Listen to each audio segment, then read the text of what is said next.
Chalo, let's continue. All okay? Audio video fine. Let us pray. Audio video is fine. Yes?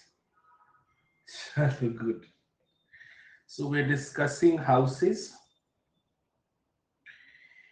in terms of Lok Sabha, State Legislative Assembly, राज्य सभा, state legislative council.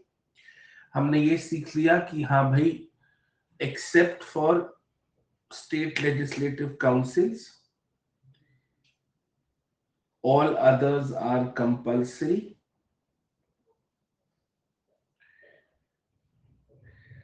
हमने seat allocation भी सीख लिया. Now let's understand how. इन दोनों का seat allocation is similar.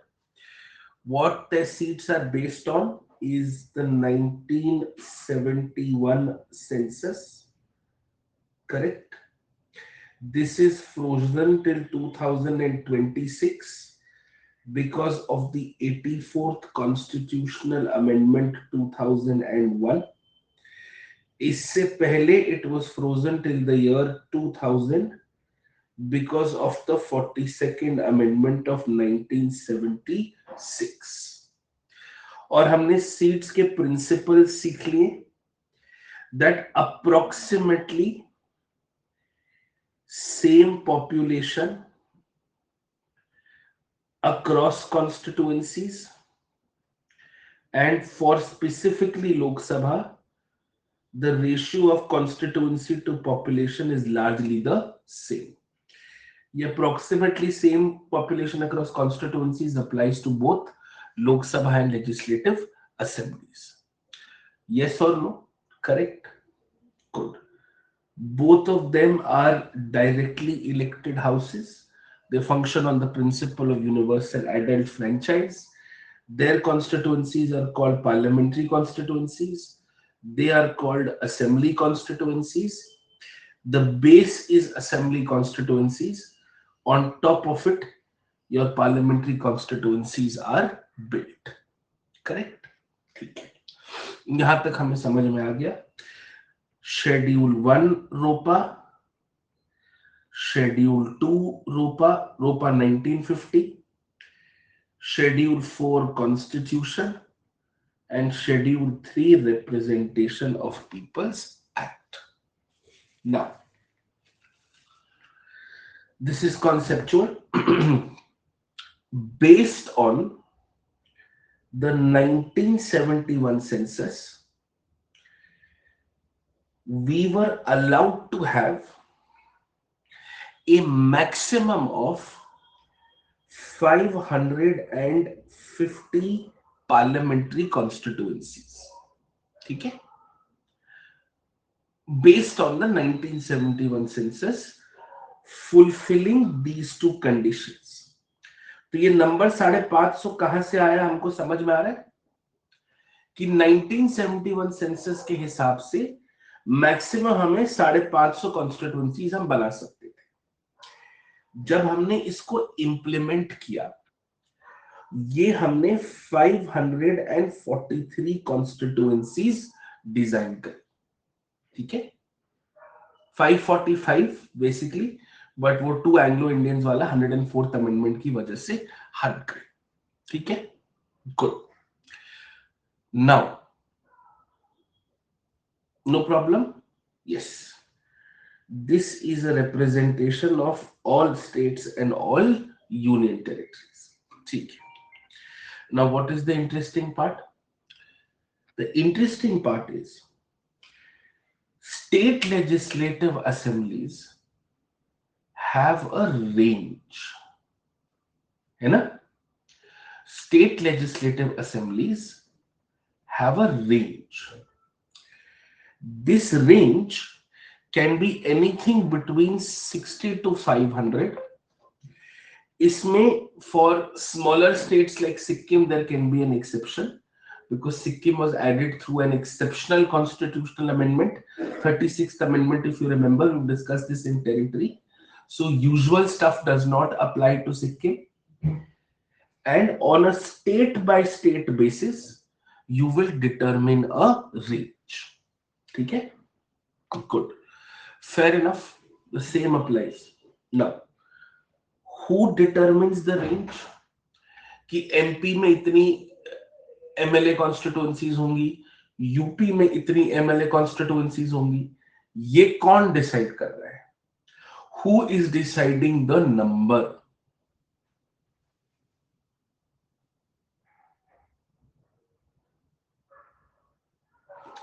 Very simple question. For Lok Sabha, we have decided to have 543 constituencies. Who has decided this number? Where is this number given? This number is given in the constitution. है ना? The state-wise allocation of this number.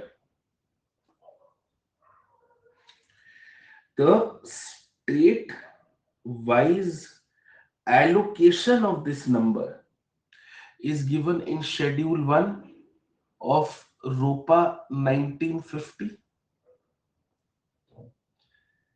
Correct? Yes? Good. तो ये number हमने कौन decide करना है? अगर ये लॉ में लिखा है, that means it must have some parliamentary action or not?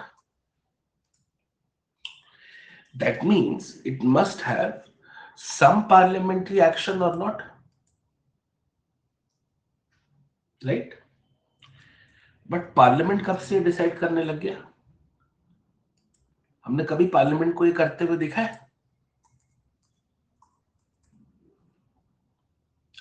कभी हमने पार्लियामेंट को ये करते हुए देखा है?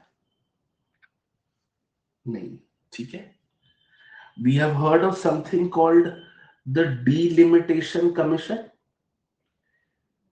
which on the basis of every census decides the number and the size. All you have to do is fulfill these conditions. है ना? पक्का? Make sense? ठीक. Now the question is, मान लिया. ठीक है. डिलिमिटेशन कमीशन कुछ ऑर्डर्स देंगी, राइट? डिलिमिटेशन कमीशन कुछ ऑर्डर्स देंगी. ये ऑर्डर्स यहां अप्लाई होने होंगे, यस और नो? सो अगर प्री में पूछते हैं who determines the exact number of constituencies in the Lok Sabha और द असेंबली, इसका जवाब क्या होना चाहिए?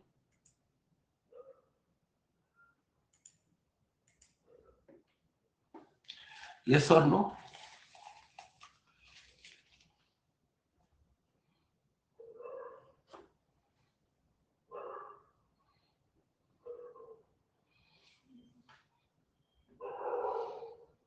ठीक है, मान लिया.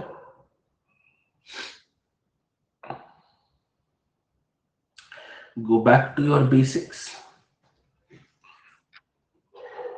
Whenever a delimitation commission is set up, a delimitation commission act empowers the delimitation commission. Yes or no? Yes or no?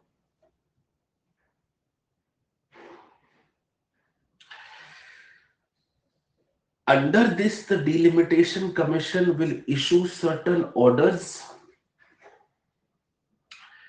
These orders will have the force of law, right? These orders will have the force of law. They will be enforced from a date as determined by the president.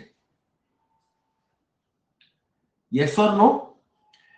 they will be determined on a date as determined by the president. कि ये order आगे इस तारीख से लगेंगे, क्योंकि execute तो executive को करना है. ये तो पार्लियामेंट्री डेमोक्रेसी के बेसिक्स है. यस और नो? ठीक है.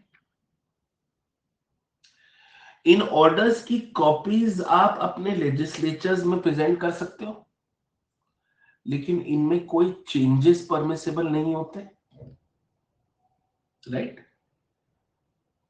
Now these orders have the force of law, so they are technically considered acts only, and that is how the changes are made. Are we clear on this? Yes or no?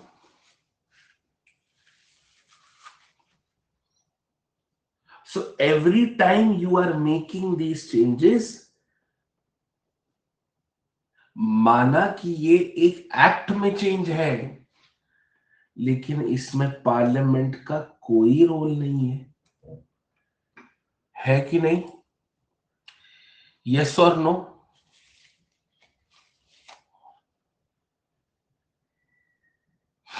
Yes और no?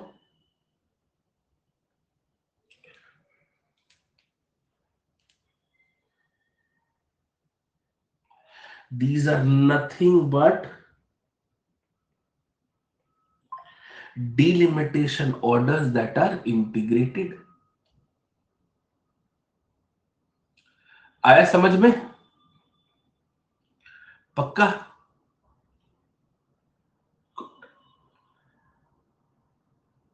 Basics, fundamentally strong basics. ठीक है? So how are you making changes to the allocation of seats in schedule 1, 2 and 3 on the basis of the orders of the delimitation commission? Correct or not? Yes or no? Yes.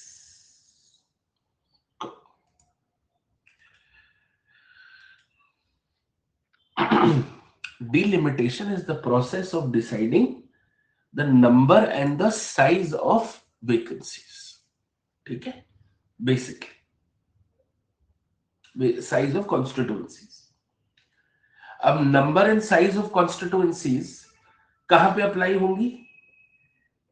ये कहां के लिए apply होगी? Delimitation commission is for what? Lok Sabha and assembly only. Yes और no?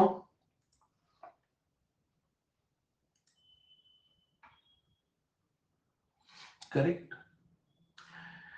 तो अगर मैं आपसे पूछूं delimitation commission also applies to Rajya Sabha seat allocation, सही है या गलत है?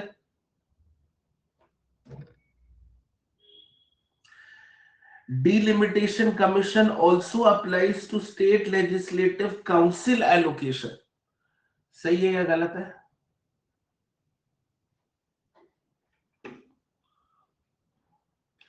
समझ आया?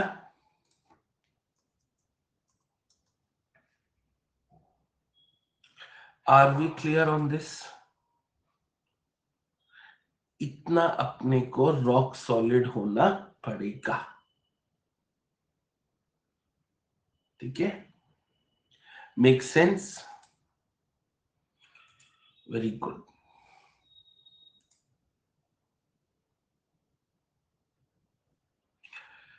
So technically you can't be challenged in court. SLC strength is also not mentioned in the COI. Only Rajya Sabha strength is mentioned. Only the states which have SLC are mentioned. ठीक है?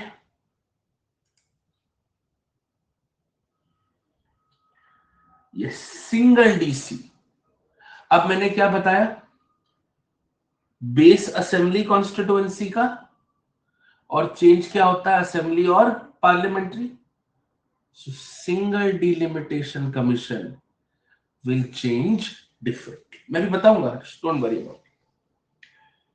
Are we okay with this? Yes or no?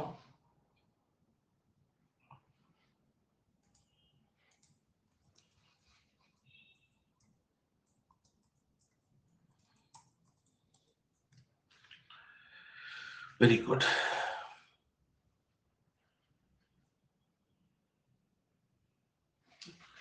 Rajya Sabha का तो state wise है ना, राज्यसभा में state की constituency थोड़ी है, पूरी स्टेट ही एक कॉन्स्टिट्यूएंसी है सुमित। राज्यसभा में पूरी स्टेट ही तो एक कॉन्स्टिट्यूएंसी है। Are we clear on this?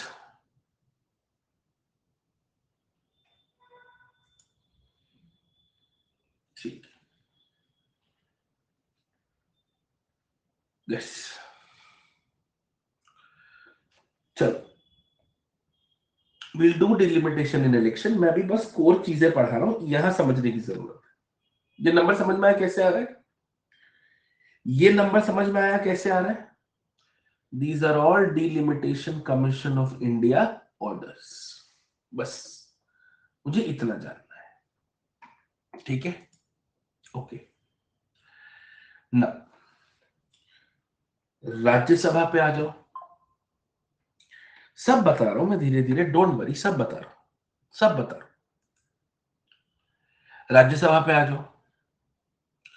अब राज्यसभा में वी हैव टू डिसाइड एक total number of Rajya Sabha seats कितनी होनी चाहिए।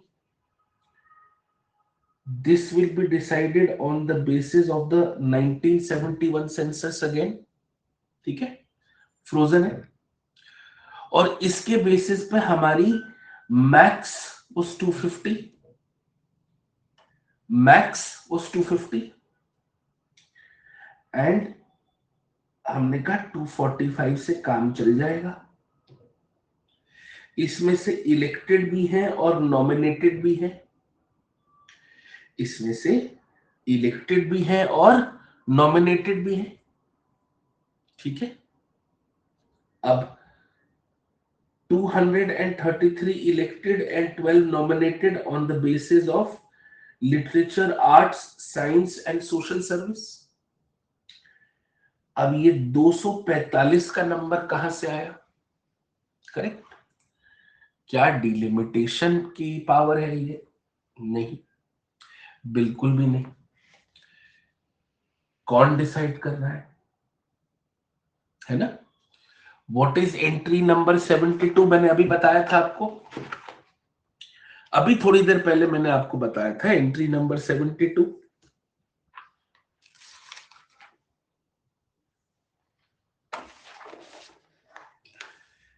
Elections to the parliament, legislature of the state, yes, vice president and president, ठीक है। ये एलोकेशन कहां दे रखा है? शेड्यूल 4 में दे रखा है। शेड्यूल 4 को अमेंड करने की पावर सिर्फ और सिर्फ किसके पास है? पार्लियामेंट के पास है ना? सिर्फ और सिर्फ पार्लियामेंट के पास है। तो ये 245 का नंबर पार्लियामेंट को किसने बताया? ये 245 का नंबर पार्लियामेंट को किसने बताया? Any idea?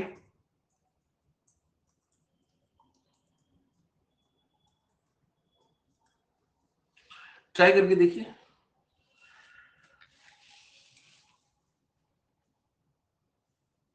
पॉपुलेशन की बेसिस पे तो ठीक है, बट किसने बताया? किसने बताया? सुप्रीम कोर्ट ने बताया। सुप्रीम कोर्ट बेटा अगर इसमें घुस गई तो बहुत दिक्कत हो जाएगी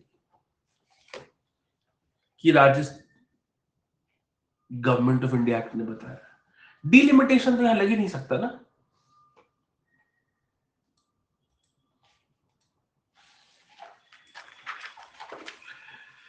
डिलिमिटेशन तो लग ही नहीं सकता। और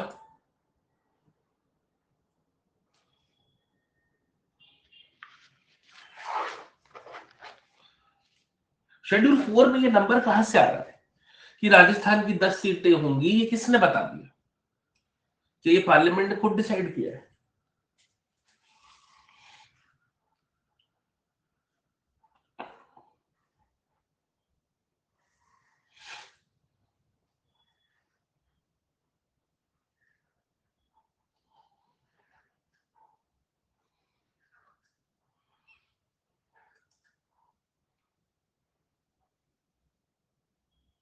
सर छोड़ के मोदी जी ने बताया।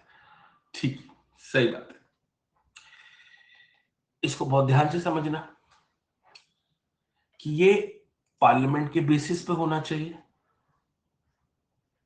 ये पॉपुलेशन के बेसिस पे होना चाहिए। यस, ये कॉन्स्टिट्यूशन के बेसिस पे होना चाहिए, अग्रीड, मानता हूं। बट ये नंबर कहां से आया?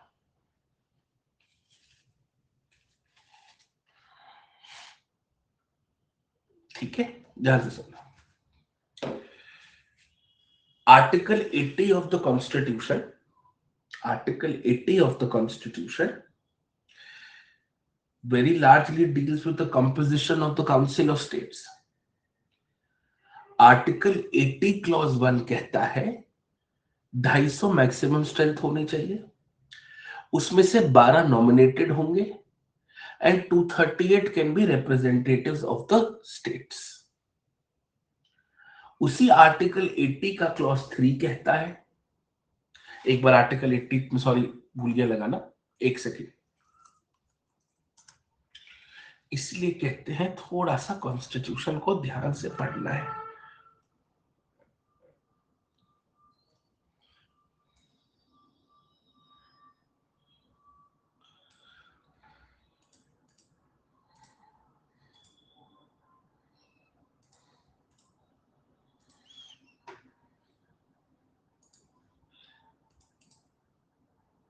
दिख रहा है?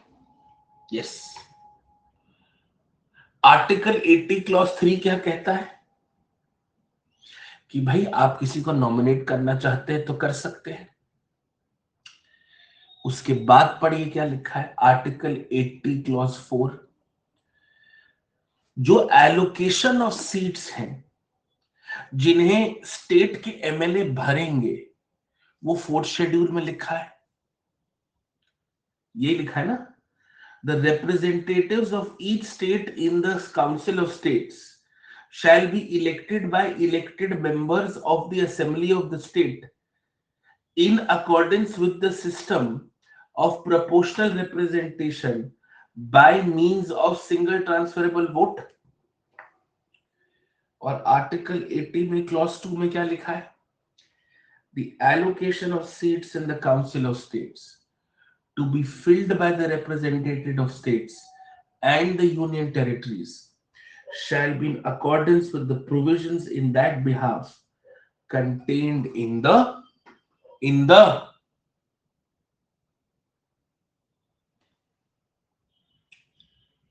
बेटा कहा, well done, in the fourth schedule।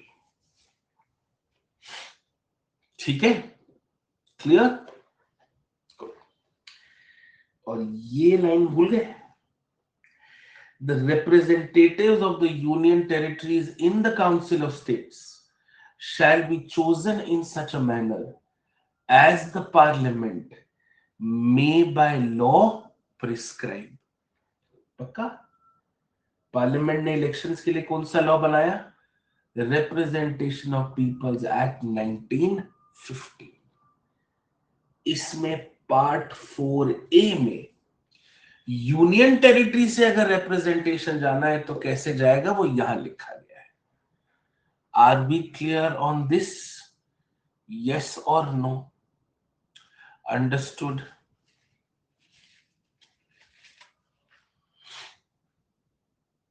Very good.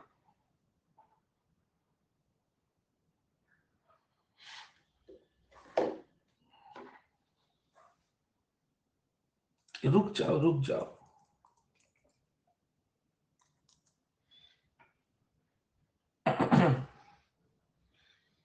Literature आज साइंस तो भी पढ़ेंगे थोड़ी देर में, डोंट वरी।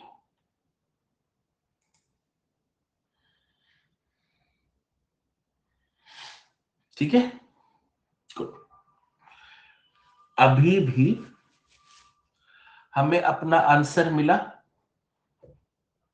अभी भी हमें अपना आंसर मिला कि कैसे कर रहे हो ये तो ठीक है, तब बता देते हैं।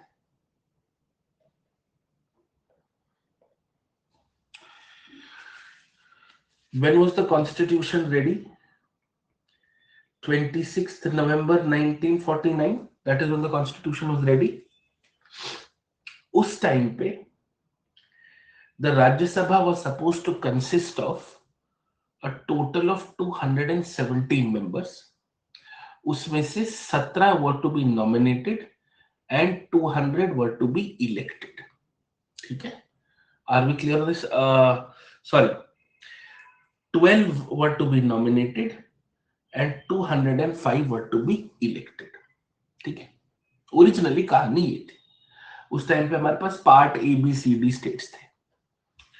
ये सीट एलोकेशन कैसे किया? On the basis of the population of each state, जहां वहां पे on the basis of the census. ठीक है, क्लियर? ये कैसे डिसाइड किया ये नंबर? पॉपुलेशन के बेसिस पे जो हम सेंसस के थ्रू लाते हैं। Are we okay with this? Yes. अब कैसे? स्टेट्स जिनकी पॉपुलेशन, स्टेट्स जिनकी पॉपुलेशन आप समझ लो 5 मिलियन से ज्यादा थी। यस, स्टेट्स जिनकी पॉपुलेशन 5 मिलियन से ज्यादा थी, तो उनको कैसे मिलेगी seat? First million, second million, third million, fourth million और फिफ्थ मिलियन। ठीक है, हर 1 seat for the first 5 millions. Are we okay with this? Yes. उसके बाद हर 2 मिलियन पे एक सीट, हर 2 मिलियन पे एक seat. Are we clear on this? समझ आ रहा है? ओरिजिनली ऐसे डिसाइड हुआ। ठीक है, पक्का? गुड। ठीक है, this is how your seats were first allocated. Such an ad hoc measure because ये कैलकुलेशन कहीं नहीं दे रखी, it was internally done. ठीक है,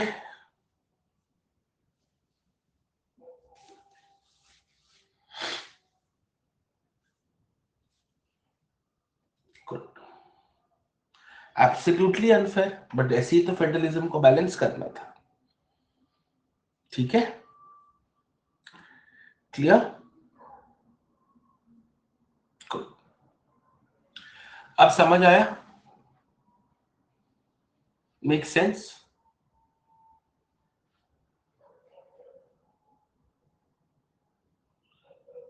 इसके बाद सारा रीएडजस्टमेंट है ऑन पॉपुलेशन के बेसिस।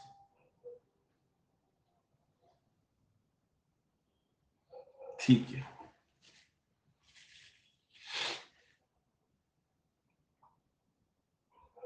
हाँ ना। Are we clear on allocation? Yes, ठीक, वेरी गुड। अब स्टेट लेजिस्लेटिव काउंसिल्स, यहां किसी को कुछ नहीं पता क्या हो रहा है, सब हवा में तीर मारते हैं। ठीक है।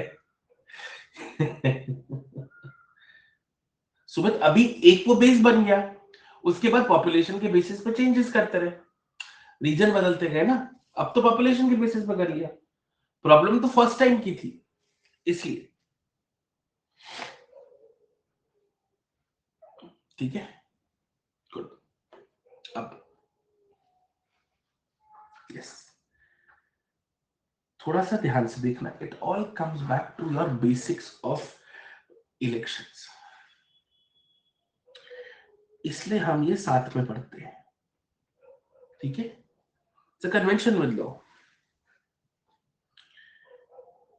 फर्स्ट थिंग्स फर्स्ट, किसी भी इलेक्शन में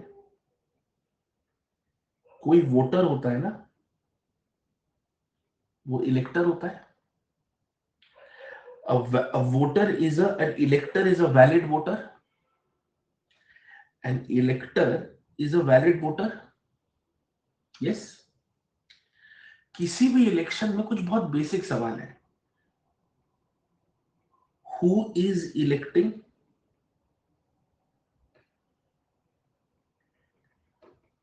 who is being elected,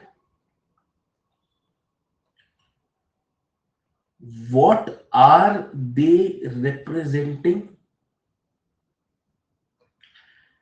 and how are votes counted. ये कहानी है ना, किसी में भी देख लो यही कहानी, राइट। अगर सिटीजन डायरेक्टली वोट कर रहा है तो डायरेक्ट इलेक्शन है, अगर कोई भी रिप्रेजेंटेटिव एमपी या एमएलए वोट कर रहा है तो इनडायरेक्ट इलेक्शन है, राइट। यस, आप या तो रिप्रेजेंटेटिव एमपी या एमएलए या एमएलसी को इलेक्ट कर रहे हो, या कोई हाई ऑफिस को इलेक्ट कर रहे हो, राइट, या कोई फंक्शनल ऑफिस को इलेक्ट कर रहे हो, जैसे प्रिसाइडिंग ऑफिसर्स हो गए, ऐसी लोगों तो इलेक्ट करते हो, और किसको इलेक्ट करते हो, राइट। या तो एमपी एमएलए एमएलसी को इलेक्ट करते हो, या प्रेसिडेंट को इलेक्ट करते हो, या वाइस प्रेसिडेंट को इलेक्ट करते हो, या प्रिसाइडिंग ऑफिसर्स को इलेक्ट करते हो, राइट। लोकसभा एमपी और MLA direct election, Rajya Sabha MP indirect election. Rumel, मैं फरवरी के पहले बेटा खत्म कर दूंगा, don't worry about it, already discussed, next week you have economics, then I come back and we do longer classes and we finish it. ठीक है, अगर आपको दिक्कत ना हो क्लास के बीच में फ्लो खराब ना करने में, तो I know it is very important for you to know this question right now, but I'm in the middle of something. I have the decency of conduct in class. ठीक है, MLC indirect election, president indirect election, vice president indirect election, presiding officers indirect election. इसका मतलब lower houses के अलावा, इसका मतलब lower houses के अलावा बाकी सारे इलेक्शन इनडायरेक्ट है, राइट। ठीक है, व्हाट आर दे रिप्रेजेंटिंग, इसका एक जेनेरिक टर्म होता है कॉन्स्टिट्यूएंसी।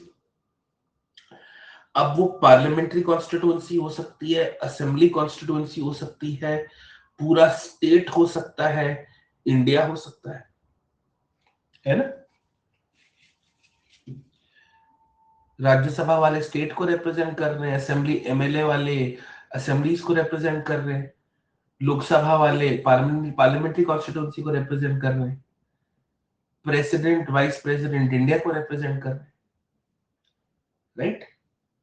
तभी प्रेसिडेंट के इलेक्शन में लोकसभा और राज्यसभा दोनों वोट करते हैं वाइस प्रेसिडेंट में, और प्रेसिडेंट में तो पैन इंडिया बहुत बड़ी बात है, तो सब वोट करते हैं, लोकसभा वाले भी, राज्यसभा वाले भी, और एमएलए भी,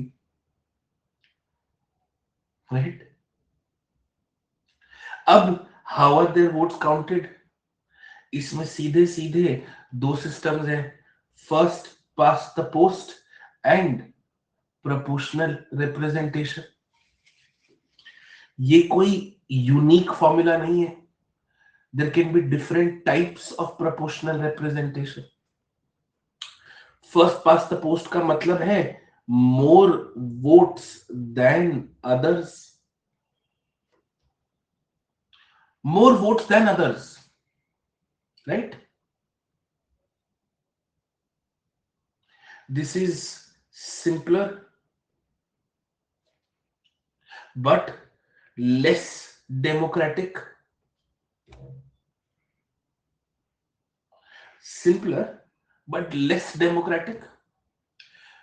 If there are 4 people contesting and there are total 10 votes, A gets 4, B gets 3, C gets 2, D gets 1, A is the winner, but 6 people don't want A, but by first past the post A wins.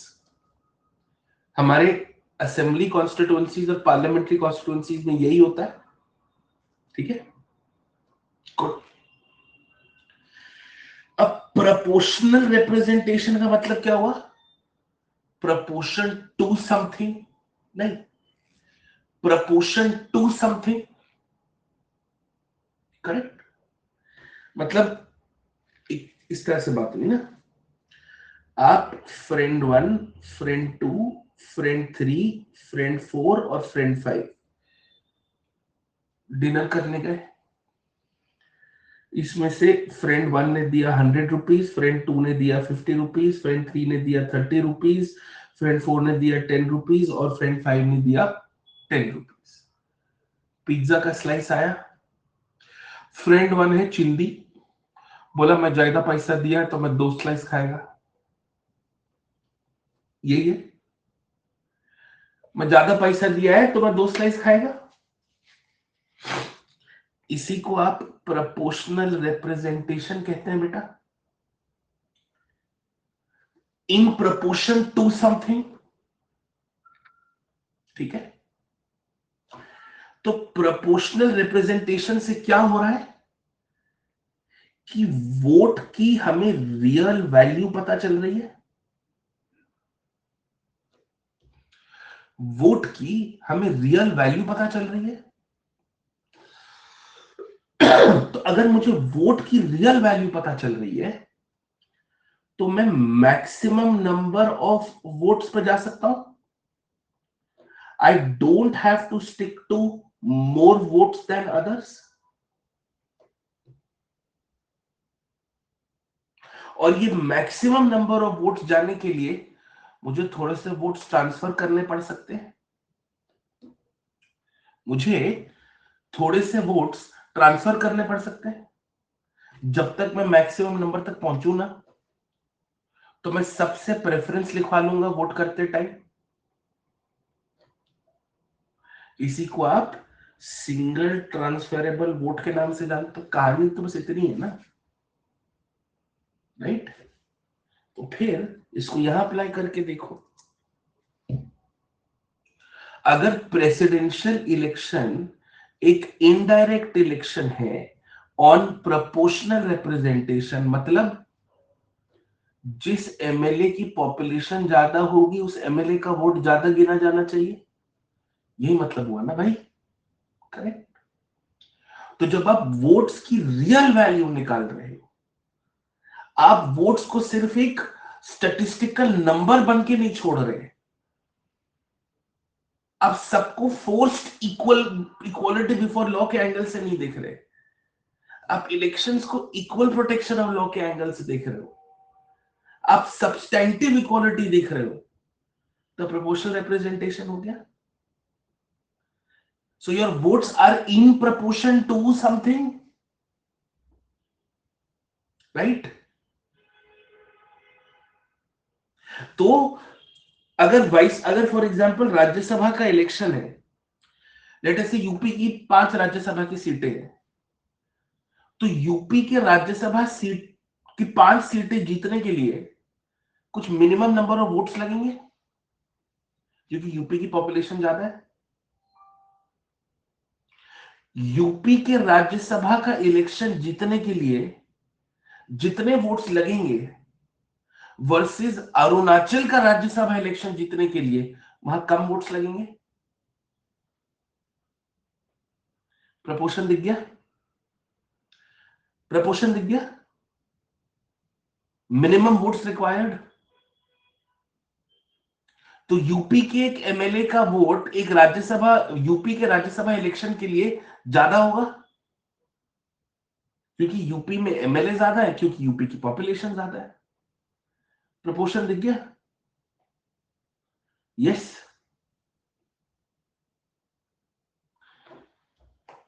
The anomaly, and it is a constitutional anomaly, is, और इस बारे में सोचना, is the election of the vice president. Proportional representation तो है, single transferable vote भी है, लेकिन वाइस प्रेसिडेंट के इलेक्शन में तो सब एमपीज एक साथ मिलकर वोट कर रहे हैं। किसी एमपी का वोट ज्यादा है क्या? नहीं, सबकी वोट वैल्यू बराबर है। प्रेसिडेंट के इलेक्शन में यूपी के एमएलए का वोट 208 बार गिना जाता है, अरुणाचल के एमएलए का वोट 8 बार गिना जाता है। वाइस प्रेसिडेंट के इलेक्शन के वोट में लोकसभा के एमपी का वोट हो, राज्यसभा के एमपी का वोट हो, यूपी का राज्यसभा के एमपी का वोट हो, कर्नाटक के राज्यसभा का एमपी का वोट हो, गिना तो एक ही बार जाता है, राइट? तो प्रपोर्शन कहां से हुआ? It is a constitutional anomaly. Technically it shouldn't be proportional representation, but क्योंकि राज्यसभा प्रोपोर्शनली रिप्रेजेंट होके आई है, so you add proportional representation. Clear on this?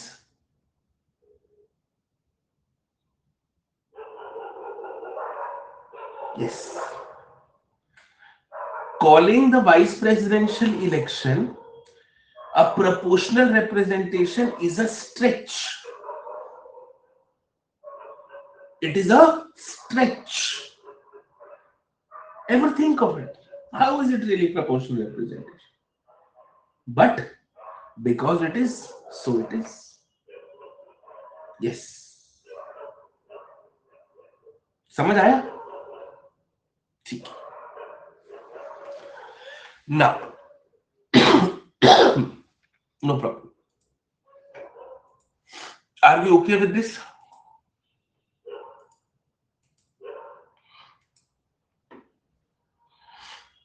ठीक है। Now let us spend some time and get some sort of clarity on state legislative councils.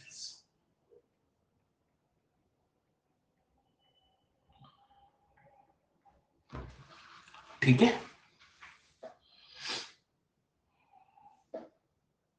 कि ये कहानी क्या है, कहां से आती है, क्यों नहीं आती। स्टेट लेजिस्लेटिव काउंसिल्स का जो जनरल कॉम्पोजिशन है वो आर्टिकल 171 में लिखा है, और यहीं से हमको बहुत सारी चीजें सीखने को मिलती है, और इसको बिल्कुल दिमाग में कंपेयर करते हुए चलते रहना। The total strength of state legislative councils can't be more than 1/3 of the respective state legislative assembly।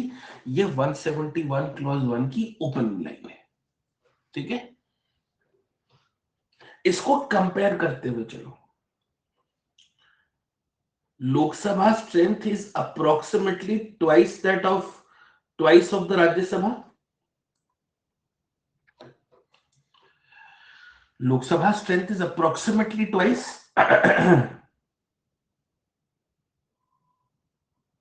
250 550।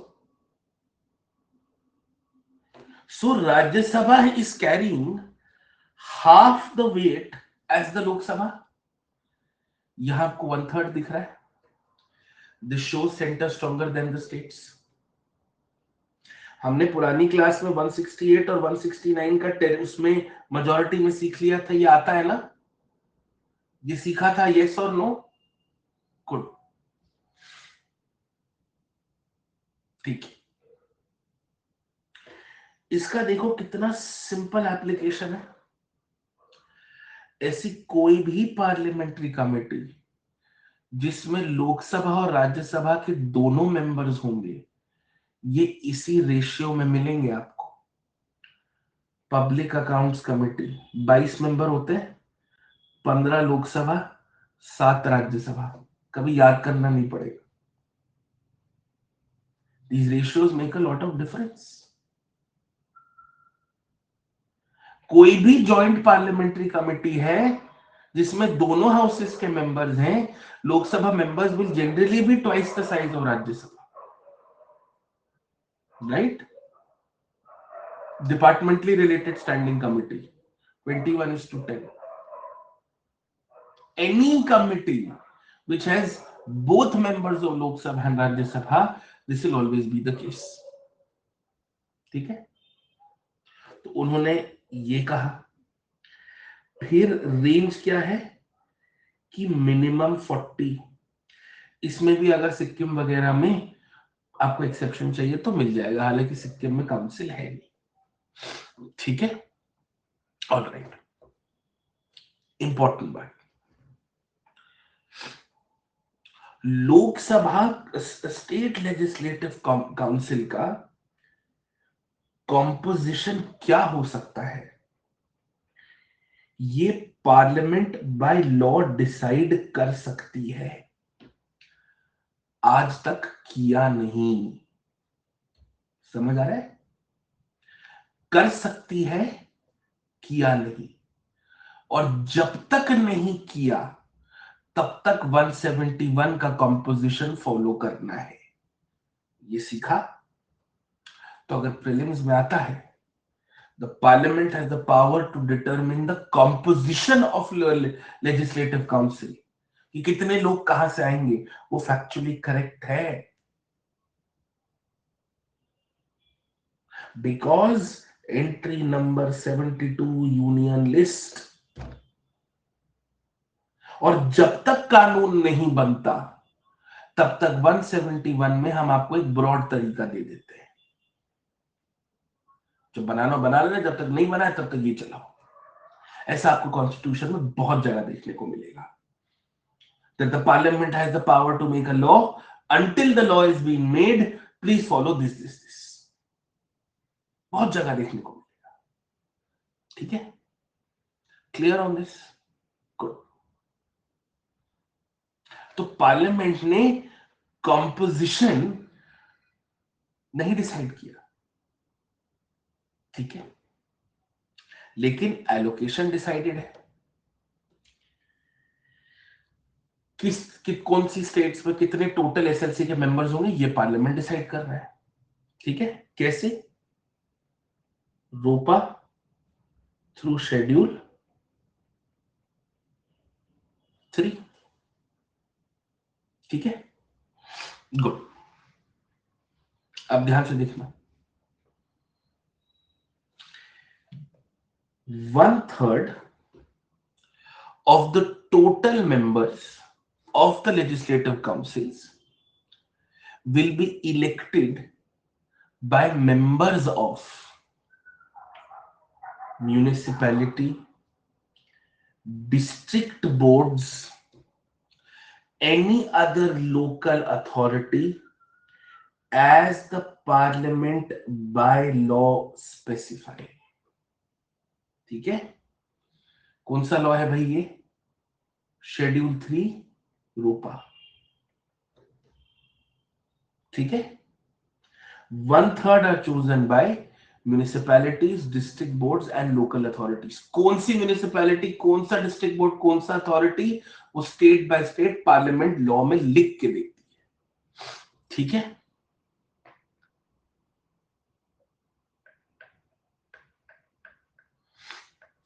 One twelfth by graduates of 3 years, मतलब 3 साल पहले ग्रेजुएट हो जाने चाहिए थे। 3 साल पहले ग्रेजुएट हो जाने चाहिए थे। और इन ग्रेजुएट्स का स्टेट में रिसाइड करना कंपलसरी है। ये लाइन कई बार लोग भूल जाते हैं। Graduates residing in the state for the last 3 years। ये समझ में आ रहा है?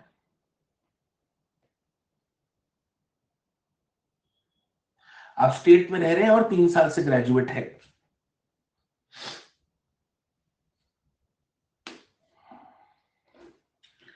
अनदर 1/12 आप सेकेंडरी स्कूल के टीचर हैं, मतलब सेकेंडरी स्कूल के ग्रेड तक टीचर हैं फॉर द पास्ट 3 years। ठीक है, are we clear on this? कम से कम सेकेंडरी स्कूल तक के आप टीचर हैं, मिनिमम। Very interesting. यहां रेजिडेंसी नहीं लिखी, क्योंकि स्टेट में सेंट्रल स्कूल भी हो सकते हैं और अलग अलग स्टेट में पोस्टिंग भी हो सकती है, तो जरूरी थोड़ी है कि आप वहां के रेजिडेंट होंगे। ठीक है, clear? Good. The purpose of the Magna carta prelims advanced is to pick up what we generally leave for the exam। छोटी बातें जो हम जनरली मिस कर देते हैं और वही घूम के आती है और हमें वही पकड़नी है। इस बार का पेपर बहुत बेसिक होगा, इस बार का पेपर बहुत कॉन्स्टिट्यूशन के कोर प्रोविजंस के अराउंड होगा। So we have to make sure, और यहां से ज्यादा क्वेश्चंस आएंगे, so we have to make sure we know our stuff right. ठीक, are we clear on this?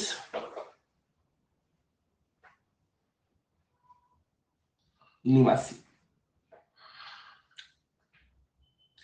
And another 1/3 would be elected by MLAs।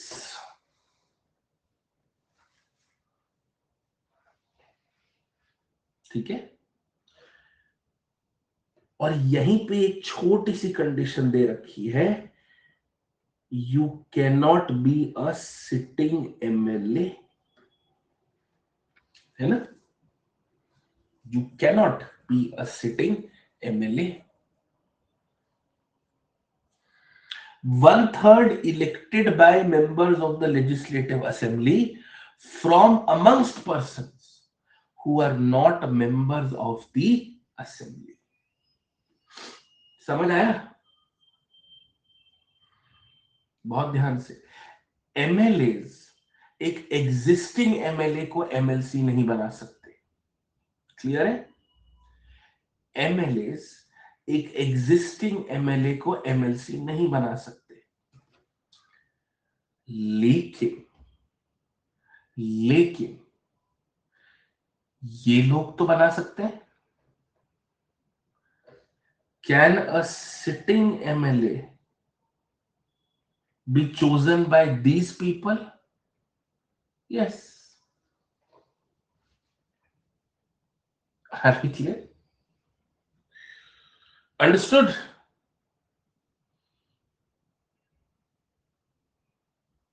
Sitting MLAs cannot choose one amongst them to become an MLC।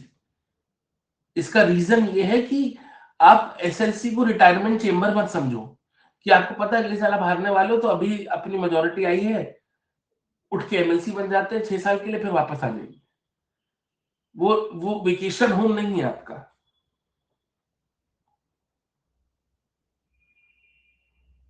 And the remainder है 1/6।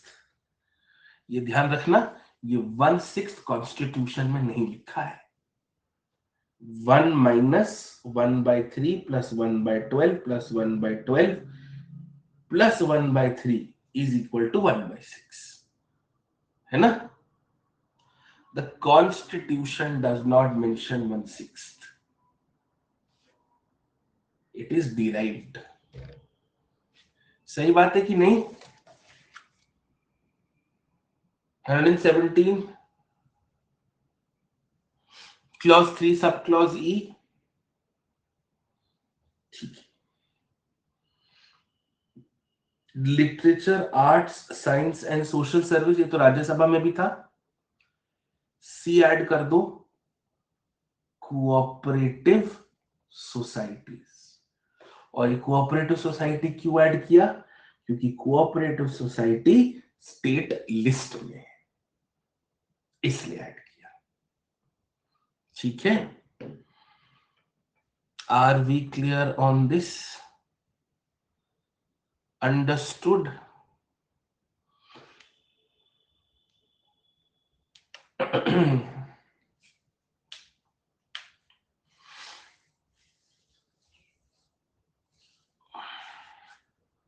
कोई problem?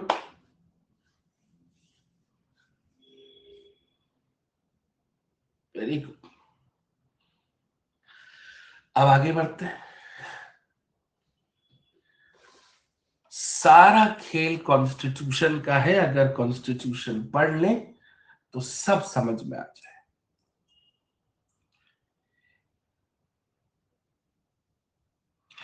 एक minute में आपको article 171 दिखा दूं? 1 minute लगेगा, दिखा दूं प्लीज? मेरा बहुत मन कर रहा है।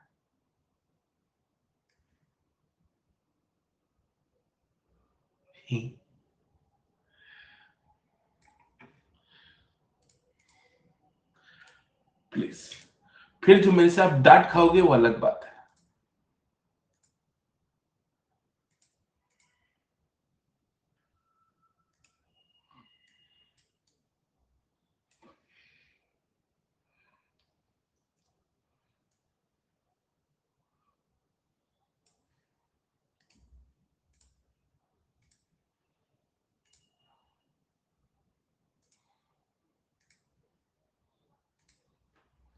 बेटा ये दिख रहा है?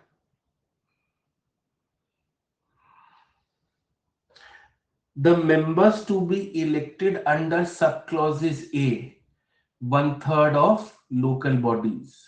B, 1/12 by graduates. C, 1/12 by teachers. ठीक है? Are we clear on this? Shall be chosen in such territorial constituencies as may be prescribed by or under any law made by the parliament, and the elections under the said subclauses and under subclause D, D is by MLS, shall be held in accordance with the system of proportional representation by a single transferable vote. तो इसका क्या मतलब हुआ? इसका मतलब ये हुआ कि फॉर एग्जाम्पल लेट अस से this is Andhra Pradesh.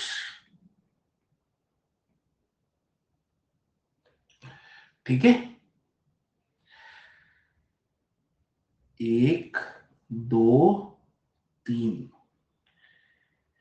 Graduate constituency 1, graduate constituency 2, graduate constituency 3, graduate constituency 4। समझ आया? तो ऐसे अलग कॉन्स्टिट्यूएंसीज बनेगी, सब टेरिटोरियल है, ज्योग्राफिकल बेस्ड है। इसमें डिस्ट्रिक्ट 1, डिस्ट्रिक्ट 2, डिस्ट्रिक्ट 3, डिस्ट्रिक्ट 4 जोड़ दो, तो इस कॉन्स्टिट्यूएंसी के सारे 3 साल के ग्रेजुएट्स वोट करेंगे। पक्का?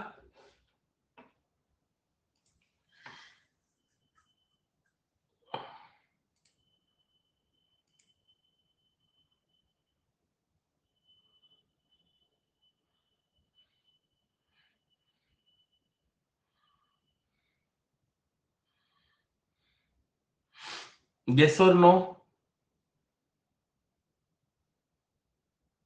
Vote is never compulsory. इसका मतलब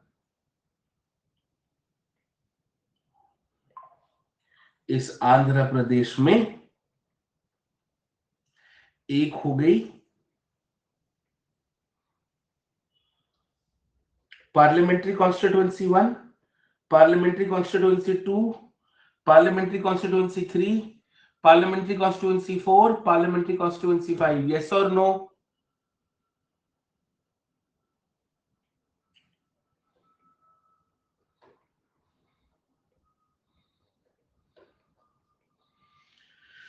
Assembly constituency 1, assembly constituency 2, assembly constituency 3, assembly constituency 4, 5, 6, 7, 8, 9, 10, 11, 12, 13, 14, 15. पक्का? अब आंध्र प्रदेश में स्टेट लेजिस्लेटिव काउंसिल है, तो इसमें 3 तरह की और टेरिटोरियल कॉन्स्टिट्यूएंसी बनेगी. एक लोकल बॉडी टेरिटोरियल कॉन्स्टिट्यूएंसी, एक ग्रेजुएट टेरिटोरियल कॉन्स्टिट्यूएंसी और एक teachers territorial constituency. Generally graduate और टीचर्स एक ही होती है, generally they make it the same way. तो एक काम करते हैं,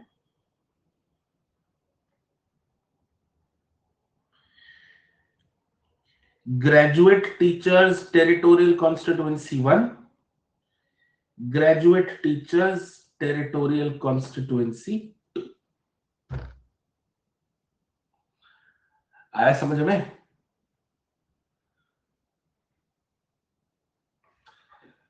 पक्का?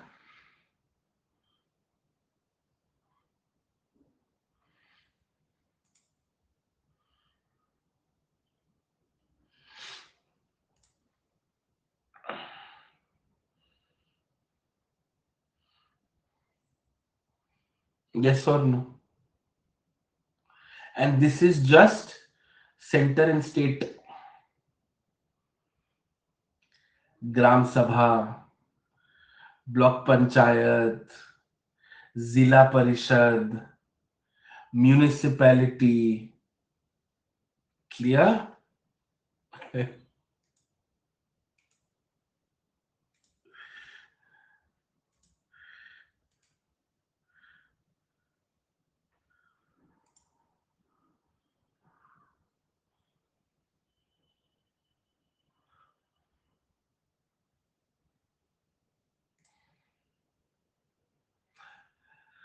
You can change them, that's not a problem. ऐसा कुछ नहीं है.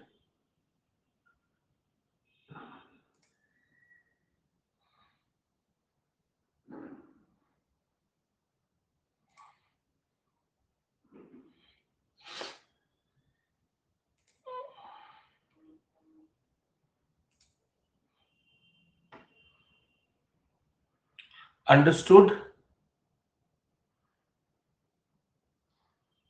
Yes or no?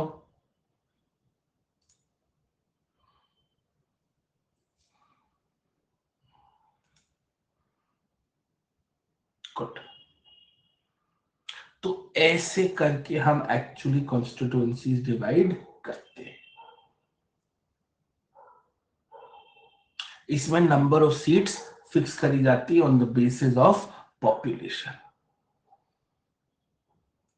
और रिप्रेजेंटेशन ऑफ पीपल्स एक्ट में एग्जैक्टली कौन से स्टेट में कितना क्या हो रहा है, कितना आपका कॉन्स्टिट्यूएंसी बैठेगी, कैसे बैठेगी, उस सब कुछ एक एक जगह लिखा होता है. Nothing is done out of thin air, nothing is left कि भाई ये तो अब हवा में करेंगे.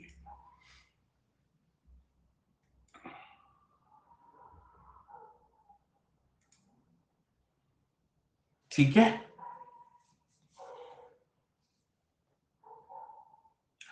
All of these elections are conducted by the Election Commission of India.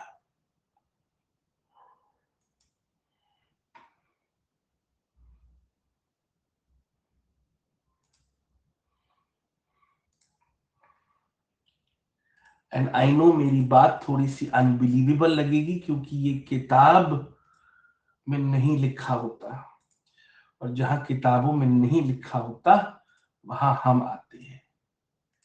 ये देखिए,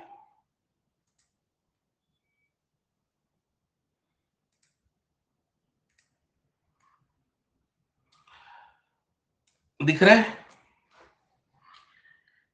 30th July 2024, by election to the Andhra Pradesh Legislative Council from the Vishakhapatnam Authorities constituency. Are we clear on this?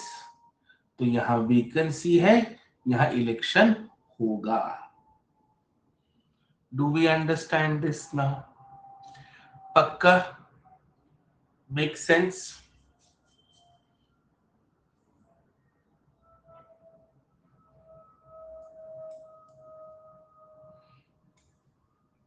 ऐसे constituencies अलग से बनती है। कौन बनाता है? Election commission. Not really. That's why you have the census, no? So you generally keep them the same for the census.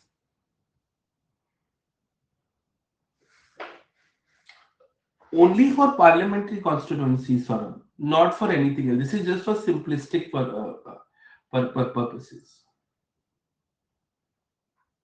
Clear? अब base समझ आया कि क्या है हाउसेस का और क्या नहीं है?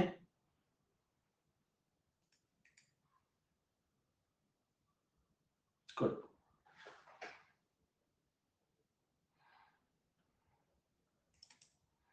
ठीक है, अब bring in federalism. 2 minutes, let me just finish this up. Bring in federalism. Bring in federalism.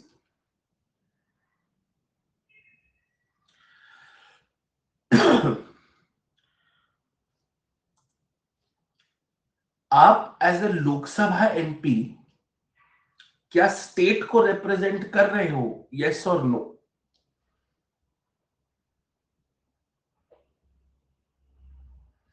Are you representing the state as a Lok Sabha MP? Your constituency is cut from the state, but are you representing the state or the constituency? You are representing the constituency, not the state. So do you need to be a resident of the state? No, not at all. Now, you want to become an MLA in that state. Should you not be a resident of that state? Yes.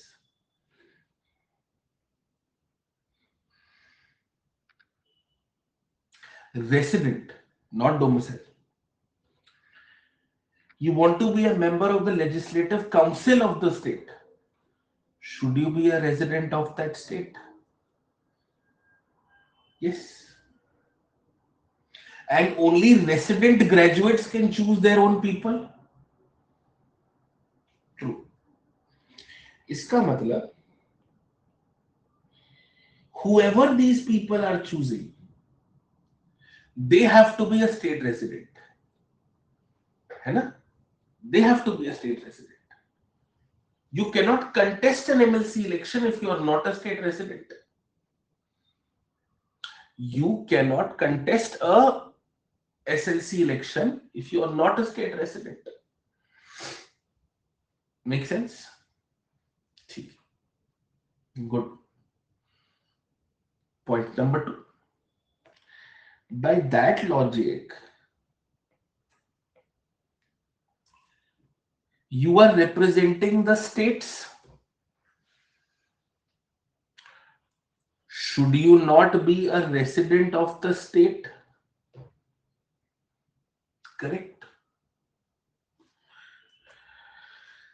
कभी कभी logic में politics आ जाती है, कभी कभी logic में politics आ जाती है। लॉजिकली बात तो सही, if you want to represent the state then you must at least be a resident of the state. Originally the constitution also said so. फिर काउंटर आर्ग्यूमेंट आया कि राज्यसभा का काम तो सिर्फ स्टेट रिप्रेजेंटेशन है ही नहीं, राज्यसभा का काम तो is also to be a authoritative check on the populism of Lok Sabha. Rajya Sabha का काम is also a revisionary chamber. So as a revisionary chamber, your job is also to look at things more calmly with more experience, right? If you today's Valentine's Day, so let me say something. Let me re-quote something from a severely misogynistic movie. If you can't change the law, then change the law. Okay, it's a severely misogynistic movie, and it has no justification whatsoever, and it is a completely terrifying portrayal of how society looks at gender. But having said that, if you can't change the law, change the law. ठीक है, बहुमत है नहीं, coalition बहुत tight है, एक भी लोकसभा की सीट खाली नहीं है। जहां राज्यसभा की सीट खाली है, वहां हम जिनको प्रधानमंत्री बनाना चाहते हैं, वहां वहां के वो है नहीं, और वहां की होना जरूरी है। So let us remove that criteria, let us remove that criteria. So we silently deleted the provision which said you have to be a resident of the state to contest the Rajya Sabha election. ठीक है, clear?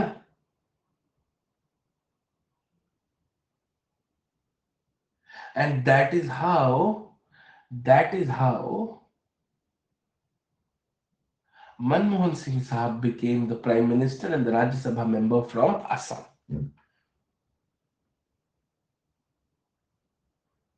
So, Namita, the idea with Lok Sabha constituencies is you're representing a constituency, and only if you're residing from there would be too narrow a pool. Then it would be too decentralized. You would lose the national cohesion of Lok Sabha, right? So that's a balance that has to be made. Should Lok Sabha MPs visit their constituencies more often? Yes. Can they be compelled to visit more often? Sure, why not? But do they have to necessarily come from the constituency so that they can do their job of the Lok Sabha MP better? No, not necessarily, because you're a part of the union parliament. ठीक है? And given how, and at the end of the day, you're becoming a member of the Lok Sabha. The Lok Sabha is your nationally elected democratic house.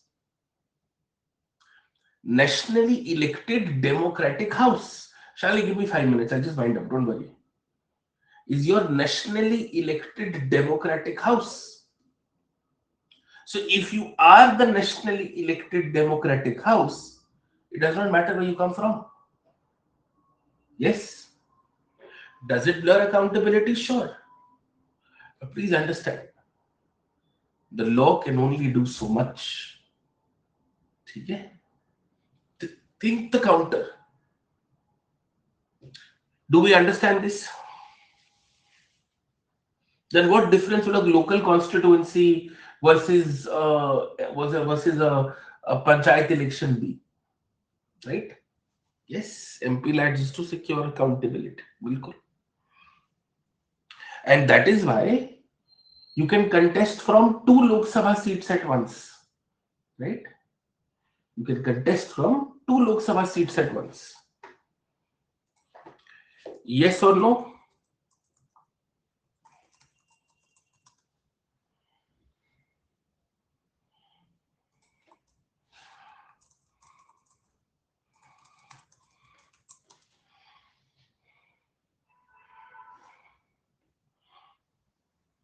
Are we clear on this?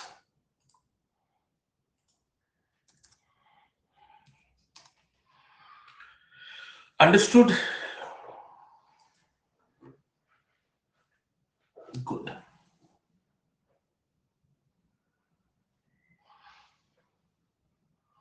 The ground rule is maximum 2. Yes, absolutely, Harsh. And if you win both, you have to lose one. If you win both, you have to lose one. Are we clear on this? Do we understand this? Now, logically think of what we discussed yesterday.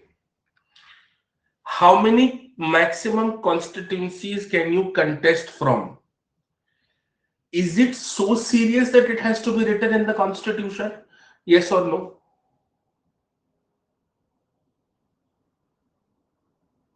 No. Is it that relaxed that you can leave it to an order or an internal circular? No. So, what is the midpoint between a constitution and an order? A law, which is the only electoral law that you have, the Representation of People's Act. This is about conduct of elections. This is about individual elections. So, ROPA 1951. Are we clear on this? Yes or no? Understood.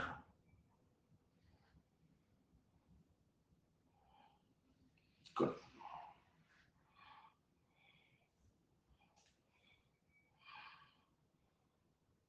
Simple.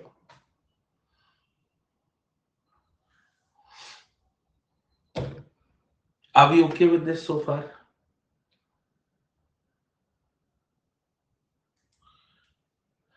Huh. So anything non-political, non-conduct of elections, anything structural, sorry, is 1950. Simple as that. Anything structural is 1950. Anything on ground, in action, actors, conduct is 1951. ठीक है? Simple as that.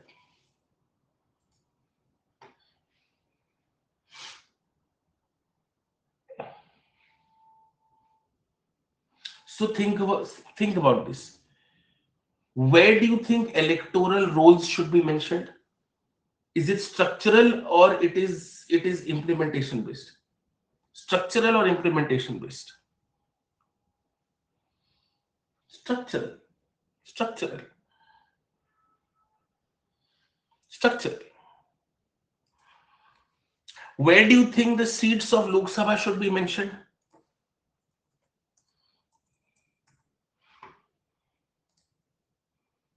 1950. Where do you think qualifications or disqualifications of members of parliament should be mentioned? 51. Individualistic. Are we clear on this? Do we understand this?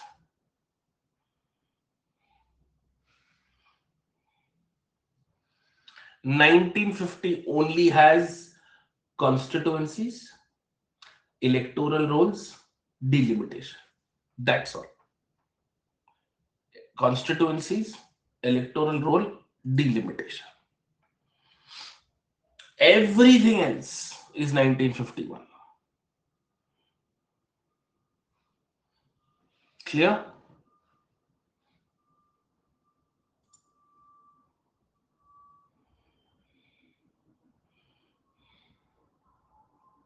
Yes.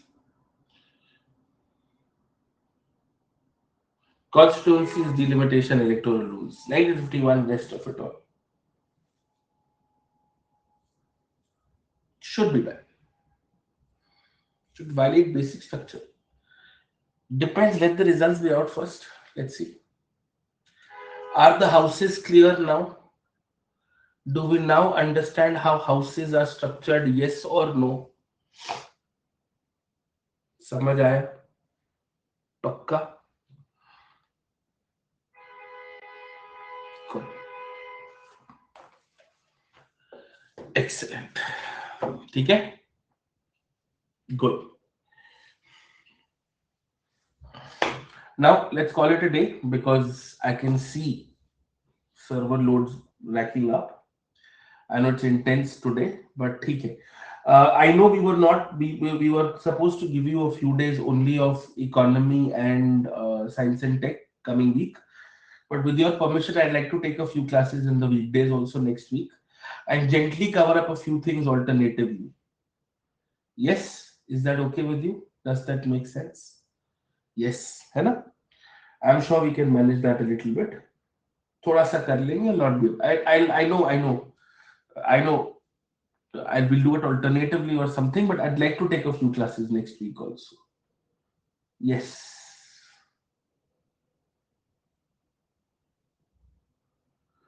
अब bounce कर जाएगा आज. Early morning will also be fine. ठीक है. We'll figure something out.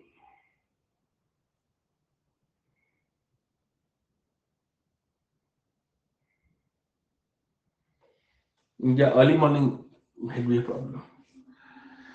The Telegram look.